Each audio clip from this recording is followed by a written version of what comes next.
I was also rather proud of my old people-friendly rear fog light. This will be mounted in the car. This is the switch. So as soon as it starts, a little bit of light drizzle, the elderly person turns on the rear fog light, and then what happens around the back is absolutely nothing at all.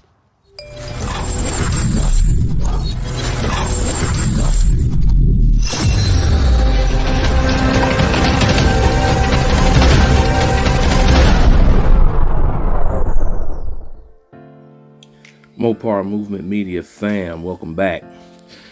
I'm gonna take this time out to discuss rear fog lights. And I see there's a lot of drama going on, a lot of ins and outs, a lot of stuff people don't understand about these things. I just learned about them when I was maybe about 16 years old. Way back when, friend and myself were test driving cars. This is what we used to do as 16, 17-year-old car heads. We would go out, tell the dealership, you know, I just got a rap career, I got signed, I'm getting ready to get a new car, I want to test drive your hottest car. So we was running around test driving cars. We come to this dealership, a Volvo dealership, and he pulls out this, it was the two-door 780, I think it was, and he pulls it out. We go run around in it. It's nighttime, and then he whips on the rear fog lights. I'm like, why is them red lights on the back? They're too bright. The dealer broke it down to us, let us understand what rear fog lights are all about. Now, it's basically a European thing. It's something mandated in Europe and other parts of the world, Japan, Australia, I think Australia, but I know Europe for sure.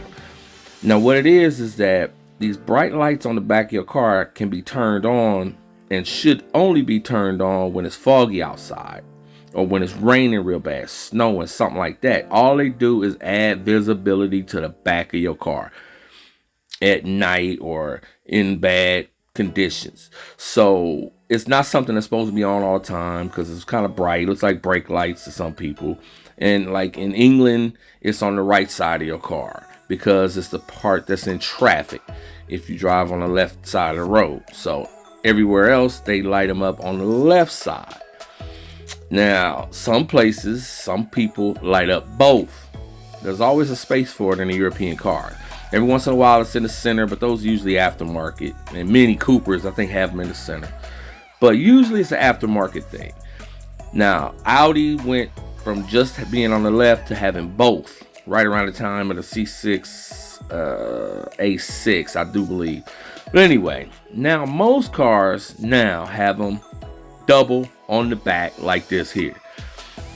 And you'll see it sometimes here and there. In America, people really don't know. North America, people really don't know what to do with them. So you rarely see people turn them on. You know, Mercedes always has them. Audi always has them. Range Rover always has them here in the States. But that's roughly about it. Because our weather is generally not that horrible to need them. Now see, this is a Mercedes in England, so it's on the right side. Like I said, and Mercedes usually is one side. Porsche also, Porsche, they always have them. German cars, for the most part, will give you rear fog lights anywhere they sell them, except for BMW, because BMWs are not bright enough for US standards, so they make them brake force display lights. Now, when it comes to placement of rear fog lights on a car, the main thing is they have to be away from the brake lights. There has to be a little distance between the brake light and the rear fog. Usually they're on the bottom of the cars. Older years, older cars, older style cars, they'll be at the bottom. Newer cars, they put it all in one cluster, but they still make a little space. Even Japanese cars that we never saw with rear fog lights, there's always a placement for the rear fog light on a car.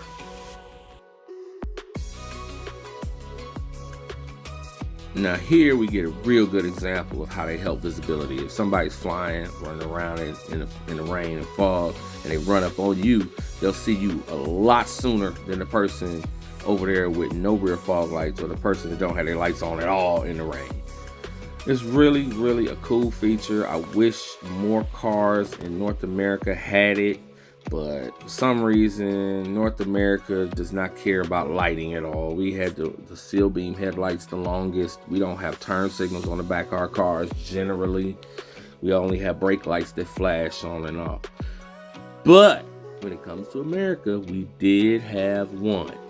The 2001 to 2003 Oldsmobile Aurora, the only American car ever to be built in America and come with rear fog lights already installed. Blew my mind at the time. Didn't think any American car would ever have rear fog lights. I followed this car and paid attention to this car only because of the rear fog lights. It just tripped me out too much. But that was the only car at the time. There was one other that made it. My personal favorite, the 2011 to 2014 Chrysler 300. Only with the safety tech package available on the C, the S, and the SRT8. The one pictured here is my personal car with 2012 SRT8. Blew my mind. Now, overseas, the 300C Touring, which is basically a Magnum, also got them, but that was out of regulation, necessity. They had to put them on there. I want a set of these bumpers for my Magnum if I can get my hands on it, but I can't. They're overseas. I gotta have somebody send me something, or send me one at least. But until I do, not an issue. Because another vehicle in my stable, the 2006 to 2010 Jeep Grand Cherokee SRT8 only, also has the capability for the rear fog lights, even though they're not hooked up. They all have the lights, bulbs, and wiring, but you have to hook them up yourself one way or another, which requires a Euro switch. But until then, in an upcoming video, I'm going to wire them in, create a switch, put it somewhere that looks factory, and make them work right. I've seen them on many Jeeps like this, but everybody uses them as repeaters for the brake light turn signal combo. We are going to do it the right way. Now, thankfully, Jeep continued the tradition of at least offering the rear fog light sockets, bulbs, and lens covers without actually giving us any functionality, but that's okay.